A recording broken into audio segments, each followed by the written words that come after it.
Hi, I'm Anurag Ajay. I'm a PhD student with Professor Pulkit Agarwal. I work in deep reinforcement learning and try to apply it to robotics and several other areas. So in meta reinforcement learning, we are trying to learn an algorithm or like a meta policy that first explores the environment and then quickly learns to solve a new task.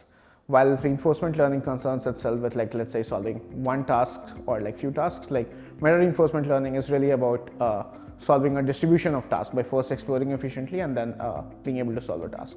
Our work comes in and says that even if you have a distribution shift in task during test time, the meta reinforcement learning should still be able to handle it. So currently I've been focusing on a project which aims to answer the question, which is, let's say if robot were to go in a new room or a completely new environment, how it begins to explore. For example, imagine a human, when we go to a different place using an Airbnb, we don't really know the layout of that room beforehand, but we go there and if someone asks us to make a coffee, we are able to find the sugar, find the appropriate ingredients necessary and basically make a coffee or cook a meal.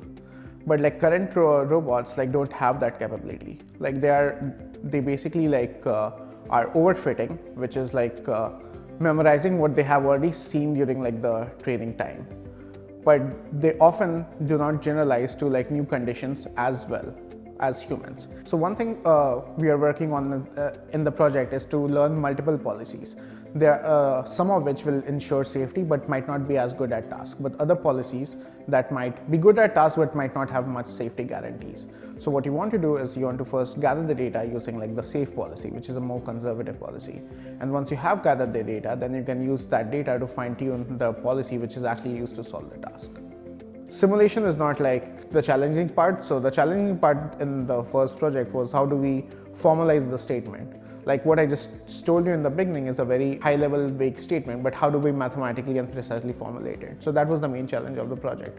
And the next challenge of the project is that, okay, even though we have things working in simulation, there might be other practical consideration that we have to consider when we are considering the problem of grasping or some other real world robotic problem.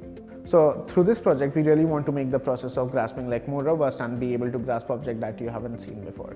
So one example could be a cleaning robot which has a bin. The robot could be tasked with cleaning up all or putting all the objects on the table into that bin. The robot hopefully through this project could be more robust in being able to grasp new objects and being able to put into the bin. So that's the long-term goal we have, one of the long-term goals we have for this project.